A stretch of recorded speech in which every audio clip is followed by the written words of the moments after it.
Good morning, Facebook. How are y'all doing today? And welcome to the Money Matters Morning Show. Come on in, say hello in the comments, tag, share. I truly appreciate it. We'll get started in just one moment. Today we're going to talk about money values and an assignment that I do with my coaching clients on how they can honor what they value when it comes to their money.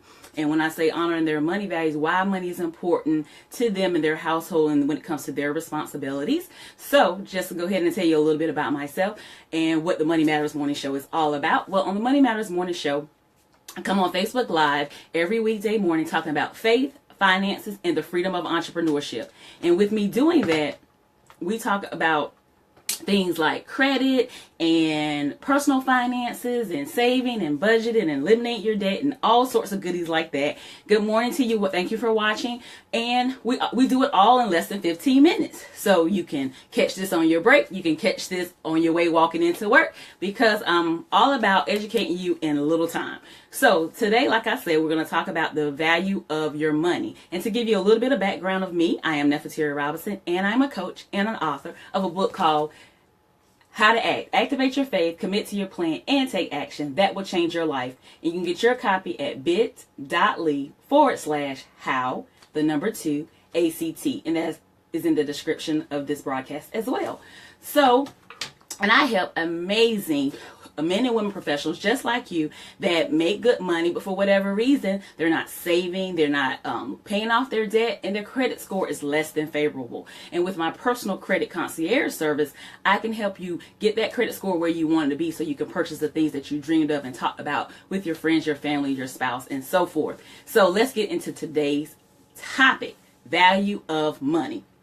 So, the value of money. So one thing you want to know is what's the importance? What is it that you value about money? Whether it's to, like the scripture that I learned when I was a little girl, owe no man nothing but to love him, for he that have a loveth hath fulfilled the law. That is one of the first scriptures that I learned, and that scripture has stuck with me throughout my life. And then in the 4th grade, I learned how to balance the checkbook. And I know you're wondering, how did I do that? Well, our teacher gave us an assignment where we had to bring in gently used toys, and basically she was going to auction them off, but we had to pay for them via check. So I learned how to write a check, but I also learned how to balance one because I had purchased 2 items in one, but when I went to pay for them, I did not have enough money in my account. I raised my hand. I asked my teacher, well, what's going on? Is my math wrong? She was like, no, basically you bid it on 2 items and they cost more than what you have. So now you have a decision to make. What item do you actually truly want? Because you can't get both of them. So it taught me a valuable lesson of being able to count the cost and knowing what you want and how important it is, and checking your account and balancing your checkbook and all those things, and making sure that they're where they're supposed to be before you go out here and make some kind of purchases. And then when I got one of my first jobs, one of my aunts taught me to save the sum and save the hundreds and spend the sum. So if I made $250 that week, I was supposed to save the $200 and spend the $50. So that taught me how to live on less and how to budget my money as well. Then at the age of 25, I was able to purchase my first home, and that came with definitely some work. I went to see a lender and they told me the things that I need to make sure my credit was in good standing and get it where it needed to be. And I was able to increase my credit score and get it where it needed to be to get into my home with no cosigner and no money down. So when it comes to finances, I'm all about that. I'm all about you being able to purchase the things that you want, all about you saving, budgeting, increasing your credit score. That is what I'm here for. So on the Money Matter Morning Show, we talk about those things: faith, finances, and the freedom of good credit. And today we're going to go ahead and get into our lesson. So what do you value about money? Why is money important to you? You think about those things. You think about, and you write them down. No limit. It's just you on the paper. Just sit down, take the time, and write down, why is money important to you? What do you value about money? So for instance, I'm going to use one of my examples. I value the scripture, owe no man nothing but to love them. And by me valuing that and not wanting to owe anybody anything but to love them, it had me also to help me ensure that I was sticking to that value of owing no man nothing. It asked me, what on the exercise, it asked you, how can you publicly affirm this value? How can you, and when it says publicly affirm, I always tell my clients, if you have somebody that you share financial responsibility with, then when you have a value, you're going to have to communicate to them what that value is. I'm married, so when I decided that I didn't want to owe no man nothing but to love him, I had to communicate with my husband that, look, what we need or want, we're going to have to purchase it with cash or out of our debit card, our checking account. There's no more purchasing on credit cards because I don't want to owe anybody anything. And that was a little tough conversation to have, especially if you're, people that are used to just swiping, your credit card for what you want and, not concerning yourself with it. But when you honor your values, sometimes you have to have tough conversations with the people that you are, sharing financial responsibility with. Also, you have to also think about some things that you can do, to some action steps that you can take to actually affirm that value as well. So like I said, my value was to owe no man nothing but to love him, which meant that I didn't want to owe, the credit card companies. I didn't want to owe student loans. I didn't want to owe any of those people. And so I had to publicly affirm to my husband, hey, we finna go on a budget. We finna start saving. We finna get out of this debt that we're in, because I have to honor that value for myself. And some of the actions that we took was we came up with a debt elimination a plan, how to pay off our debt. And if you're interested in that, I have a 21-day debt elimination initiative. You can go to bit.ly/21-day DEI to join that initiative. It's absolutely free. And so we put a plan together for that. We got ourselves on a budget. Also, doing this exercise also helped with learning these values. And this exercise is a part of a digital course I have called Financial Fitness University. And you can get that course at payhip.com/go-get-it-inc. That's also in the description. It's regularly priced at $47, but you can get 50% off if you use the code FRIEND and enjoy that digital course as well. And if you purchase it this week, you also get the bonus of 30 days of unlimited email support from me as well as you go through that digital course. So the other thing is, you have to think about why it may be difficult for you to affirm or take action when it comes to this.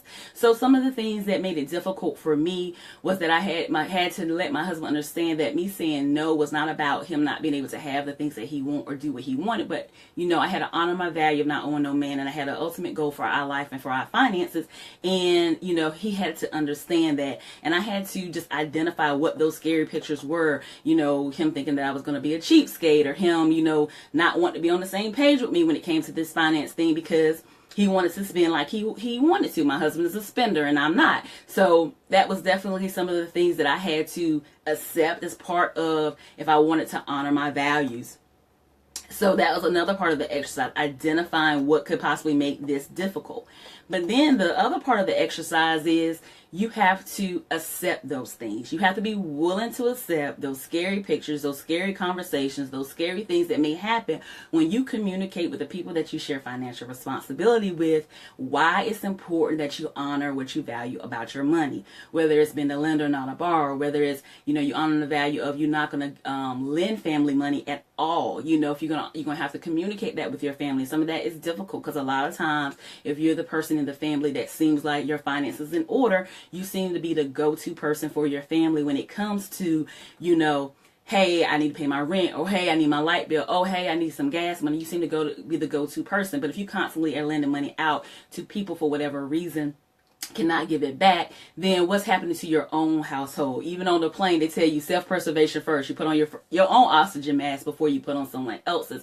So when it comes to those things, you have to really sit down and be honest with yourself and what you value for your legacy, for your family, for your retirement, for your children when it comes to your finances. And you may have to communicate with some people, that are used to coming to you for money, or that you share financial responsibility with, whether you pay some bills for at your mom's house or your sister's house or whatever, and you're now newly married and married, and you need to communicate. Y'all need to have a conversation about the money that's going outside the household, and you need to start honoring your values. And then you have to be willing to accept that some people may be mad with you, some people may talk about you, they may gossip about you, you may be the black sheep of your family for a while because you're putting your foot down when it comes to your finances, because you're doing self-preservation when it comes to your finances. You're making sure your family is taken care of. You're making sure what you want for your legacy, for your retirement, for your kids is intact, instead of worrying about trying to help and take care of able-bodied individuals. So, with that exercise, I want you to understand that you have to honor what you value. You have to publicly affirm to whoever you share financial responsibility what you value about your money. You also have to take some action when it comes to what you value about your money. And then you have to be willing to accept all those scary pictures, all those negative things that may come from you honoring your values. But at the end of the day, it's very important for you to honor what you value when it comes to your money. If you want to know more about me, feel free to friend me at Nefateria Boya. You can also follow me on my Facebook page and Instagram page at Nefateria Robinson. You can follow me on Twitter at ACT with Nef. You can also catch me here every weekday morning on the Money Matters Morning Show, where we talk all things faith, finances, and the freedom of good credit. Please tag and share. Sharing is caring. I truly appreciate you taking the time out with me this morning to learn things about faith, finances, and the freedom of good credit. And I will see you tomorrow. If you have any questions or any topics you would like me to discuss on the Money Matters Morning Show, please direct message me or put them in the comments. I would love to hear from you and love to get you that knowledge you need when it comes to you being financially free. Have a wonderful day. Bye.